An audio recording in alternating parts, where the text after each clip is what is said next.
Yo, everyone, welcome back to brand new Techish. It is me, Michael Behane, one half of Techish. This week, I am not joined by Abadesi. She needed a breather, which is absolutely well deserved. But I am joined with somebody who you've probably read their writings before, you've probably shared their articles before. Um, they are a writer that I very much admire, that I try to read everything they write, and I wish I could hire them, but they're too expensive. So, um, and to me, they're the best writer on TechCrunch. So, Dom, why don't you please say hello to the Techish audience? Because I'm sure they know you already, but like, let's make it official. Hey everyone, I'm Dom from TechCrunch. And yeah, I cover venture capital and startups. Dope. So, yeah, we spoke off mic about this briefly in it, but like, yeah, how's it been in terms of the media landscape? How's that affected you as like a real person with real friends who are journalists? Because every time I go on Twitter, I just see this company's done layoffs, that company's done layoffs, and like, yeah, very often you don't hear the real stories about what's it like in the trenches as a journalist right now. Oh, I think it's so brutal. There have been two separate journalists from two separate publications who have described the media landscape as like being on the Titanic. Yikes. And we're like the band that's playing right now as the ship is sinking. And it's like a beautiful song. But we're definitely going down. I think that, the industry is just shifting and changing. We don't know to what extent. Like something's obviously going on. It's kind of sad. Like I never thought I would be a journalist one day, but I do love All the President's Men. And there was something about just knowing that you had job stability and that Mm. you could just grow in this industry. And I don't think a lot of people feel like they will ever be able to hit that like 40, 50-year career legacy in journalism anymore because everything is just so unstable. What do you see for your kind of future then? Obviously, you just said that you don't think you can have that 40, 50 year career, and it's like you've got the chops, you've got the skills. Obviously, this is like a fit. But where do you want to take this then? Basically, like, is there a pivot that you've got in mind, or are you just like, I'm too young, man? Don't stress me about this. These future plans, like, it's day by day. I would like to stay in the industry, as long as it would have me. I would like to stay, but we have to see, you always have to have a backup plan. You always have to have a pivot in mind. Mm. Um, and so, but I definitely, if I could stay, I feel like I could slay. So I don't know. I'm hoping I stay. You told me about the TC to VC pipeline. Oh That's not for yeah. you now. That's not for you, is it? That's not in your Ooh. destiny. I was when I first joined TechCrunch, I was like, "Yeah, I would love to be an investor. I would love to do that." And then you look at the reality of being a VC, which is like, you know, fundraising all the time, Mm. waiting 7 to 10 years for a return. And I listen, I like to talk. I like to blog. Some might say I'm a professional gossiper. So I like writing. Maybe I could do like the social part of the VC life. You just show up to events, but I think a lot of VCs are doing that. I think that's what most of them are doing. That's what I was But gonna say. The VCs are, as we say in the UK, they're the chatty patties now. The VCs are very talkative. They all got podcasts. They're all talking, so it's not a contradiction in terms. So if you want to like be the tech gossiper, you probably still can, to be honest. I know. I was like, yeah, so I don't know. And there's also I don't know, I would do it, maybe an advisor, maybe start my own fund, maybe. I don't know. But that's Mm. I don't know. Some extraordinary things would have to happen in order for because I also know how hard it is to fundraise and Yeah, it's real. I don't know if I want to deal with that. Not right now. Not as a I black res- woman. Oh my gosh. yeah, I respect it. You know what the thing is as well. The VC world is so political. I saw and she said this publicly, so I don't imagine this being a secret. Arlen Hamilton came out, who's a well-known VC. She pioneered a lot of the kind of diversity investing space. She said that she got told through the grapevine that she was told that she'll never raise more than $20 million as a VC operator because she's basically ruffled too many feathers. Tech Illuminati basically is not looking to co-sign her. There probably is a handful of like 5 or 6 people that can kind of end your career in Silicon Valley in that way. So like folks like you, folks like me who are talkative, we probably won't be able to raise those big funds anyway because we've got a few frenemies, enemies out here who probably are not really feeling some of the stuff that we've said in the past. I'm talkative and a little petty. I definitely hold a grudge. Someone says that to me, I put you on a list and I will circle back in like 10 years. I'm like, cause I don't know, I'm like competitive like that. But how do you I don't know, I probably couldn't deal with it, because it's like, how would I get them back for saying that? How would I prove them wrong when they're the gatekeeper? I would map out a whole new industry, or something like that. I don't know. I don't Yeah. know, I don't wanna deal with it. Imma stick with where in my lane, which is just talking mess. Yeah, so speaking of mess, and speaking of talking and writing and the work that you've done, let's dive into our first story. Basically, I saw you tweet it, and I was like, okay, yeah, we've got to talk about this. So, Meg The Stallion was at a conference, I think a social media conference, and she was asked like, "What's your favorite app?" She's like, "Listen, I've deleted Instagram, I deleted X or Twitter, whichever one you want to call it." She's rocking with Pinterest. That's where it's at. So you wrote a piece about it. Like, what does it say about the state of social media? Like, why did it resonate enough of you to be like, this has got to be a story, basically? Well, I'm a big Pinterest user, and I was like, all the hot girls are using Pinterest. It was funny because when I put that, my editor was like, "You said all the hot girls, but then you listed just one." And I was like, "No, no, I'm the other. I'm the other." Like I was like, "This is, I've Two been is a trying pattern. to." Yeah, two is the pattern actually. Yeah. I love Pinterest, and I think I've been trying to. I was explaining this to another editor who was like, "I don't get the thing with Pinterest," and I was like, "No, like, think about it. You use this app, like, because on Twitter, you have the random thoughts of 50 million people that you would never in your life come into, like, contact with on a regular day. It's like, I don't wanna 100%. hear your thoughts. I don't wanna hear any of that. Like, on Pinterest, it's, like, kind of isolated. You don't have any unwanted opinions. Like, on Instagram, where it's all advertisements now or flashy, bougie lifestyle. You don't have any of that. You can kind of just have it's private, It's like, Mm, give me a moment with my little mood board. People aren't using Tumblr anymore, so this is kind of like it still has bloggy elements like that. I love Pinterest. That's how I map out a lot, like everything, my aesthetic, my style. Sometimes I thought it was interesting that a lot of young people are using Pinterest for basically, I guess, what they would have used Google search for.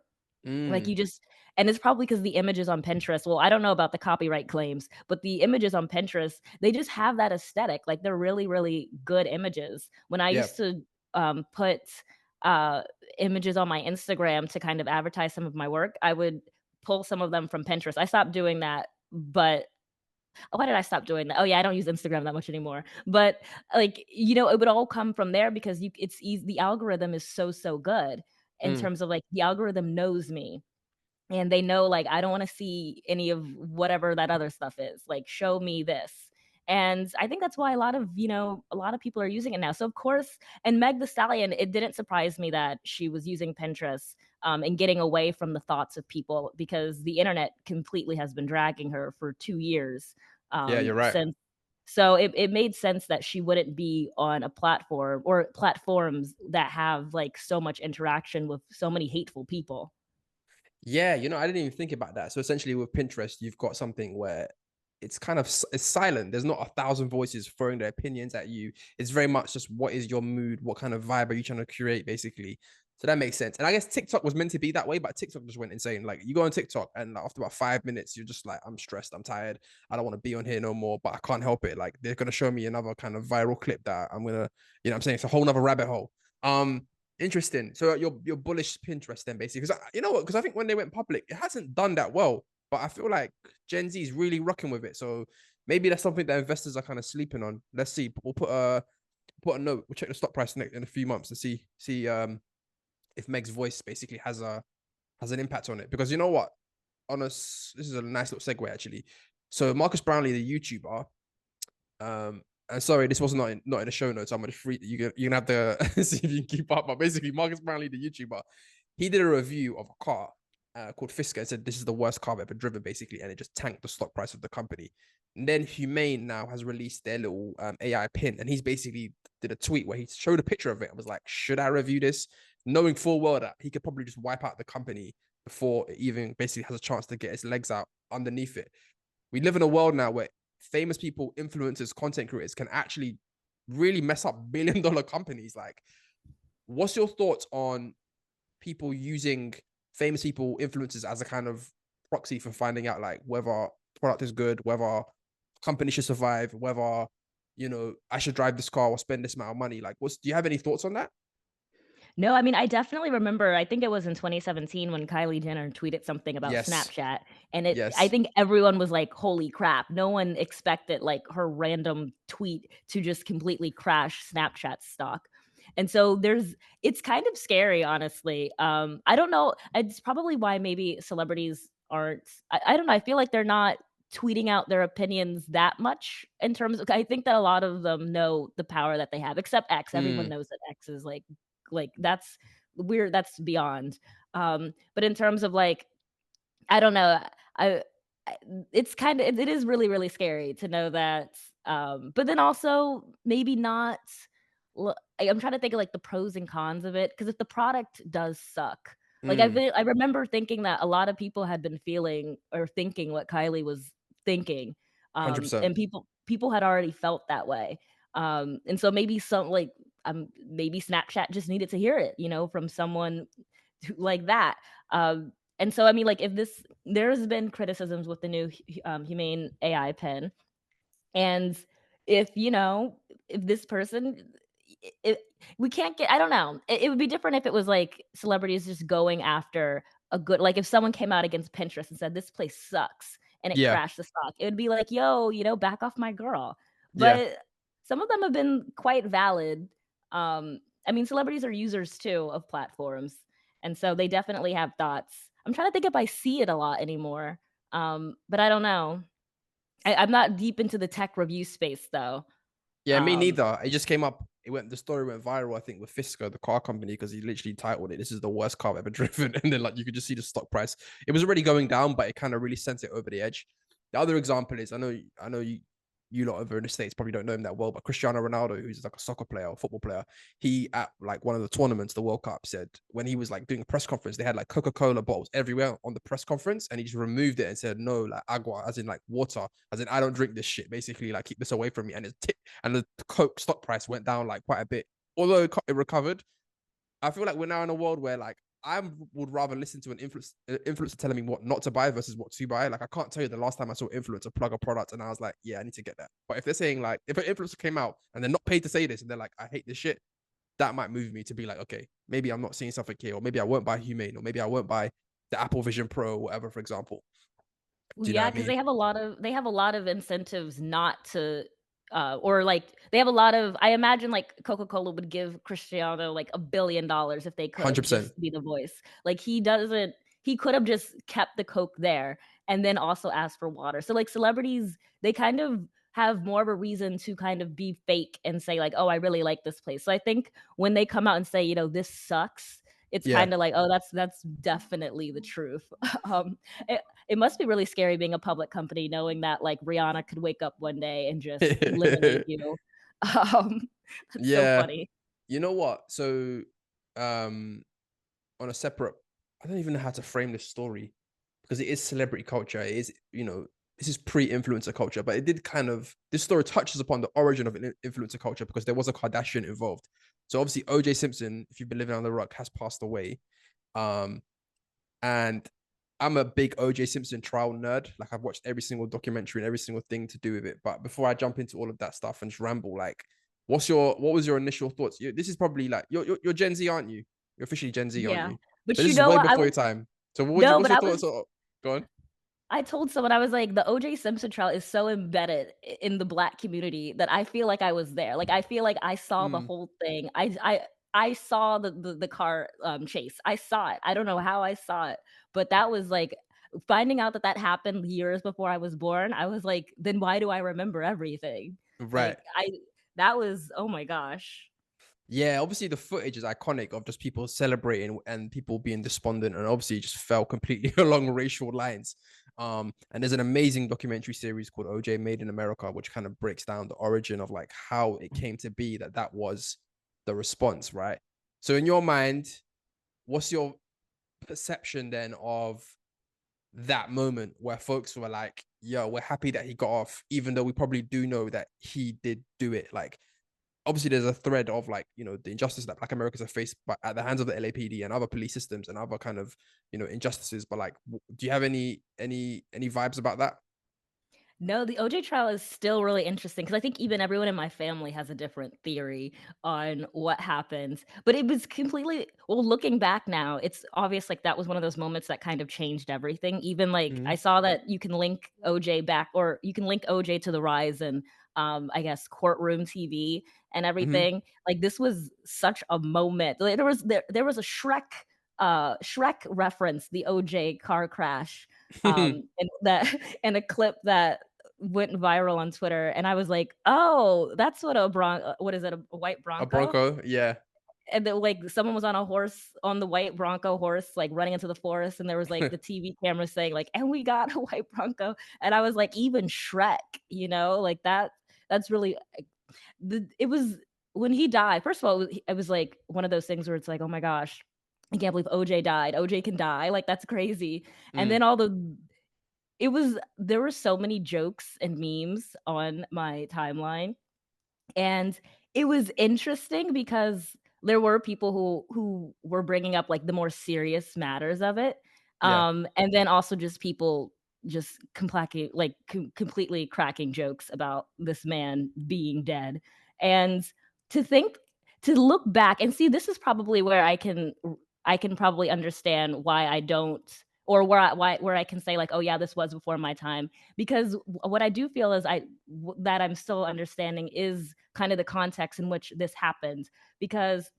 there was this massive, massive racial divide at the time that did totally lead or like that did separate, um, or did create two different opinions on, did he do it or did he not do it? And it's interesting because I think looking back now, even though a lot of black people were probably like saying, OJ didn't do it at the time, or maybe we always knew he did and we just wanted, I don't know, but it's clear now that everyone is like, yeah, he definitely, maybe allegedly, like it's looking like he did it.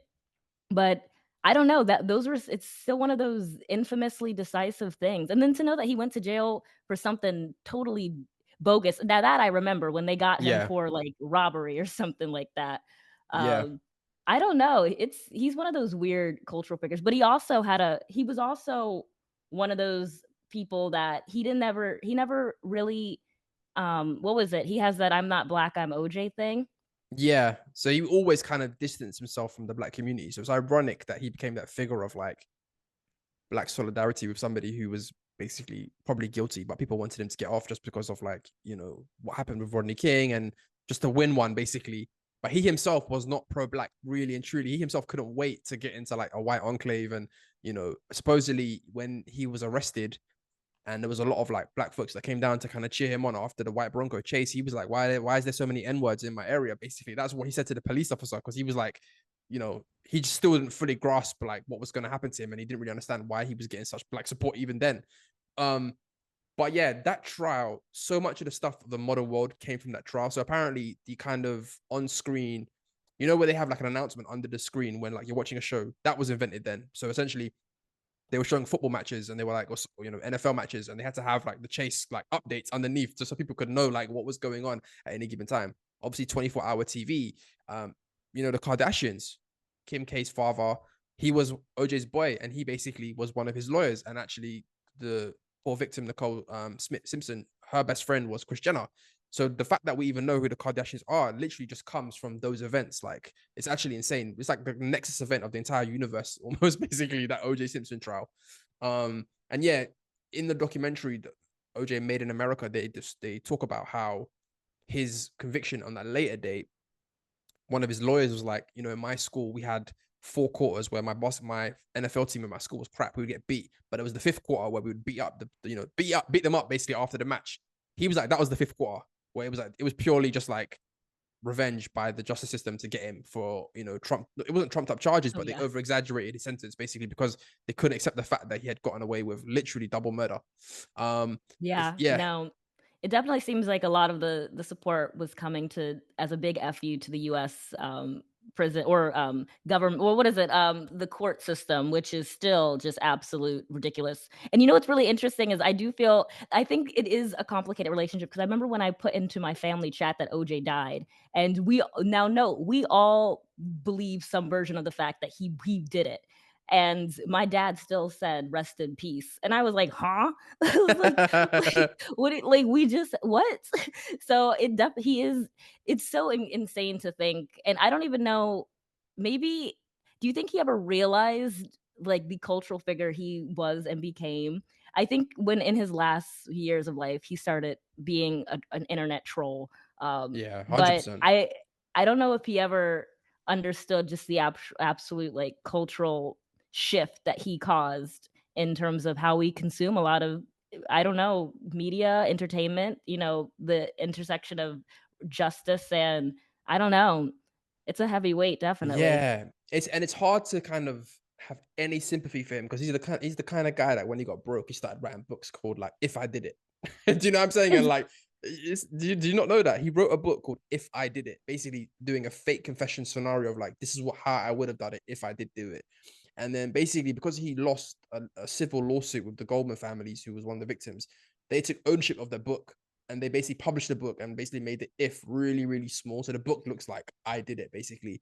So he was a fool, really. And yeah, rest in peace. I wouldn't go that far in saying that. I'd just be like, obviously, he left quite a legacy. Obviously, commiserations to his family and stuff like that. Obviously, he's got children and whatnot. But yeah, shout out to OJ. I'm not even gonna say rest in peace. I can't even go there. I Nah, can't even go there. piece is really small. Make it Yeah, really for real. small. You know what? So there's another story that really made me chuckle. So this is a real podcast that you're listening to. But sometimes when you go on TikTok, you see a bunch of people sitting up with mics talking with real authority.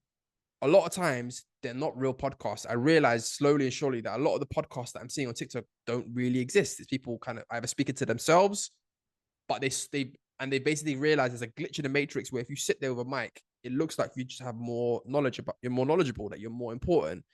So now what has been discovered is there's actors who are making up to 25 G's, oh no, 16 G's a month, basically doing fake adverts. So you make it seem like you're on a podcast. You talk about, oh yeah, by the way, like this supplement is like really amazing and like, blah, blah, blah. And it's like, what kind of world are we living in where flipping, I am not surprised. oh my days, you think you'd fall for this? Maybe, but I'm not surprised that it's happening. There's a whole culture of this hustle culture, this big entrepreneurship, this get rich quick culture that has so many people skipping steps. Like they want to look like they're doing the work, but they're not doing the work. So Yeah. seeing that people are just buying I actually heard about this. People just buying podcast equipment to make it look like they're, working, and they are not working at all. And I don't know, like, it's not surprising. That's just where we are right now. Yeah. But I think, yeah, because if you think about how many podcasts are out there that are actively like get a good amount of downloads, how many it's not a lot. Like probably you're talking maybe like 10, 20,000 podcasts that actually have an audience that actually get downloads consistently. So when I'm seeing all these guys on TikTok, I'm like, yeah, someone's fooling someone. But shout out to the actors that are making money. I'm not gonna knock the hustle. Um, No, yeah, shout out to that. I was ooh, let me get on that real quick. Trust me. Yeah, speaking of fake podcasts, I want to talk about fake products. Have you ever used Amazon Fresh? Do they have them in New York? Was that walk in, walk out thing? Yeah. So basically, Amazon launched those a few years ago, and we're like, we've pioneered AI, we've pioneered um, visual computing. So now we can just see you walk into the shop, and if you walk into the shop and grab your products, we'll charge you automatically. So even me, as someone who has had a background in software engineering, I'm like, that is mad advanced. Like, how are they doing this? Like, it's wild. We're in the future, basically. You no longer need cashiers. They're basically now winding down the shops. They're shutting them down because it's turned out that the AI never really worked. Of course. Basically, it was guys in India watching videotapes and just like manually checking in and saying, okay, this person bought this person thing. So essentially, Amazon was Yep, trying to do a fake it till you make it, where they were trying to train their AI so that eventually it would work. So I think over like 1,000 transactions, 300 would really work. 700 would have to have manual input from these guys in India, basically. And they were hoping that after 3 years, the AI would get smarter and eventually you could, weed out the guys. But it never got to that point, and they it realized never the tech happened. the tech did not work. You You know know what? what? It's Go on. oh, we both said, "You know what?" I'm just gonna say really quickly, all of the products that we have in this Western world that we think is, like, so technologically advanced is probably coming at the expense and exploitation of Black and brown people in, a different part of the world. 100%. I Yeah. am not surprised that Amazon was using people in India to actually do the work and then trying to sell it to Western consumers as technological innovation. I am totally not surprised. That's classic tech playbook. 100%. And you kind of have to. I mean, I don't feel sorry for her, but like when you see what happened to Theranos, you realize that that ethos exists throughout the whole industry. It's that she was just fucking around with health, basically. She fucked Yeah. around with the wrong industry where you just do not do a fake it till you make it. You just can't get away with that because people are They gonna were be like, like they were like, "Fake it till you make it, but not like that, girl. Not with the yeah, blood." 100%. Yeah, not with the blood because people were getting like blood test results and it was like you're pregnant when you're not. You've got this disease when you don't, and it's like yeah, you can't fuck around with that. But the whole of Silicon Valley is built on fake it till you make it. We're gonna put up a landing page. We don't have a real product, but we're gonna get a real product. We're gonna open up a whole bunch of shops and pretend that the technology does some magical stuff, but really it's a bunch of guys back in New Delhi that are making it work. So it's wild. And then even again, another example that I fell victim to. So we talked about this a couple episodes ago where there was this new tool called Devon AI. It was meant to be this new tool that basically was going to completely automate software engineering. They released a demo where like the product was solving problems, it was debugging it, it was checking itself, it was recorrecting, recalibrating, and they claimed that it had solved problems on programming problems on Upwork. So I was like, that's it, software engineering is done. It's a wrap, guys. Pack up the bags, like give it 2 more years, we're all done. Somebody looked into this and they were like, this whole thing looks like a giant fake, as in it doesn't work at all. And the reason why I'm annoyed at myself for not seeing through it is if they do a product demo, to me, it means the product doesn't really work because why don't you just launch the product? Why you got to do a demo for? Where's the product at? Let me just try it. What's this whole, because a demo, you can just cut it up and make it look as if it's much better. You can edit out the parts where it doesn't work. Oh man. Do you feel like the philosophy of fake it till you make it is like helpful to us an extent and sometimes we get a few bad apples that are mess around with it, or do you think we've got to scrap the whole thing and just be like, yo, we've got to go back to the basics of something's got to work before you put this out to the public? 100%. Didn't Google try something like that with Gemini, where they were Yeah. like they had a Yes. product demo, and then it turns out they were like, "No, but this is what we want it to be." And girl people were like, "Huh? Girl, like, you're Google. Like, you can make it, right? Question Yeah. mark." I mean, I don't it's so tricky because fake it till you make it when I thought of fake it till you make it, I'm thinking of, like, Hollywood. Like, I'm thinking of, like, your social climbing, like, a very low stakes stuff for the general public. I'm not thinking of these tech mavens, these tech barons coming out and just straight up lying about products that could really impact the whole of society. Yeah. So, I mean, I think it just depends on what it is. Like, Theranos should not be fake until you make it. Google's little Gemini product, I guess really it's just embarrassing on them. So I guess it really just depends on what the product is and what impact it's having on wider society. Because if it's fake it till you make it and you're the only one that kind of, gets burned when, inevitably it all comes crashing down, that's a personal problem. Mm-mm. But if it's something that is absolutely like Theranos level, then I, I don't know. It's you should I mean, well, obviously criminal behavior. Yeah. I don't know. But I also think that the fake it till you make it must be paired with like the people who are willing to do the work will always rise because there's so many people who are just faking it. And they're not pairing faking it with actually doing the work. And Mm. so I feel like if you are going to try to fake it till you make it, you still got to be doing like the work and it still has to be real and you still have to be building something, but just don't play with people's lives like that. 100%. I can see why it's a hard walk for a lot of people to balance, but those who balance it will rise to the top. 100%. Let me ask you this. Are you Forbes 30 under 30? I got to double check. I think you are, aren't you? Yeah, I made it last year. Congratulations. We've always talked about that in a slightly hating way because we're too old now. We never made it. So take everything that I say with a pinch of salt in it. But what's your thoughts on kind of the number of people that have achieved it and it's turned out that actually like they're fugazi, they're a bit of a fraudster? Like, do you think that it's watered down what it is? do you think like what's your perception of it in general? I don't want to get you in trouble as well. If you're gonna get in trouble by saying anything about this, please don't, because I don't know what kind of how much if they pay you or something like that. I don't know how it works. No, no, no. Yeah, no, I think I was just nominated. Actually self-nominated myself. I was like, "I Standard. think I did Why good not? work this year." And, I was like, "Someone's gotta ride for me." And 100%. so, I think it definitely changes a lot of people's lives. But again, I mean, it's so easy to just lie that I think a lot of people do get caught up in just wanting to fake it till you make it. And it does provide a lot of opportunities that I've seen. Um, and I don't know, it's the Forbes to fraud pipeline is definitely real. I Yeah. think Forbes itself made that list of people who have gone to jail after being on the list. But I think that's just entrepreneurship culture in general. There's so many liars out there.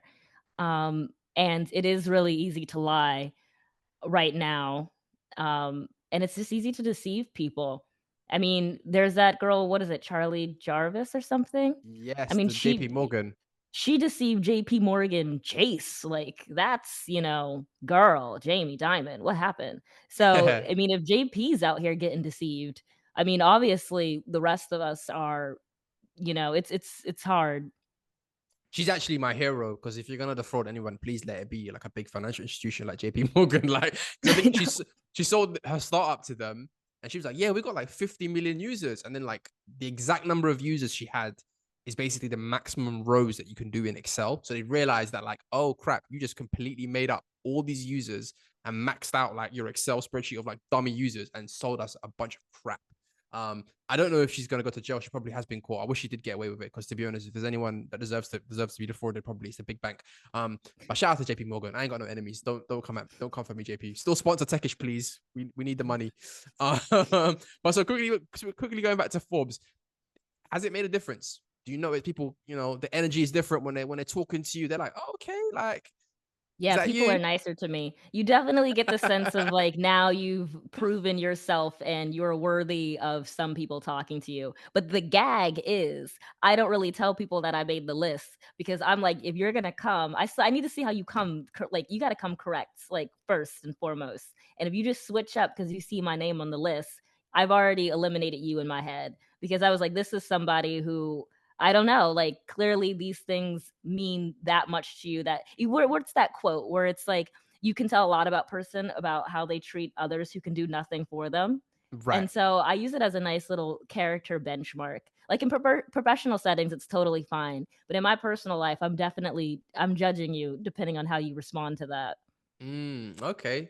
I think we're coming to the end of the episode. Is there anything you want to plug? Where can we find you? What can we support you with? Follow my newsletter, please. I'm also trying to maybe the next step is me building a media empire. I don't know. No, I just got my little newsletter. What's it Um, called? And what do you write about? Come on, you it's gotta sell it called the better than Black that. You gotta sell Okay, it wait. better than I got a that. newsletter called The Black Cat, and it's basically just about me, like, 'cause, like, cats, you know how they, like, prowl? So, Yeah. this is me prowling through Black stuff, very, like, Black issues. Anything that Black people are talking about, that's what it's about. And so, that's really it. I like it. I was supposed to complement my work at TechCrunch, like, stuff that I couldn't put on the site, I have more freedom to explore more cultural things, more pop culture commentary maybe, and more, tech, or have a lot more opinions, I guess. So yeah, it's a nice little newsletter. Subscribe. Subscribe. We'll put the link in the show notes. All right, cool. Thank you so much for coming on this episode and filling in for Abba this week. Really, really appreciate it. Hopefully we can have you on when the whole gang's here. Because that'll be fun. Or even if you're ever in London or whatever where you at. All right, cool, everyone. Thank you for listening. Hit us up at Techish Pod, #Techish. Let us know what you think. Leave a review, and we will catch you next week. Peace. Bye.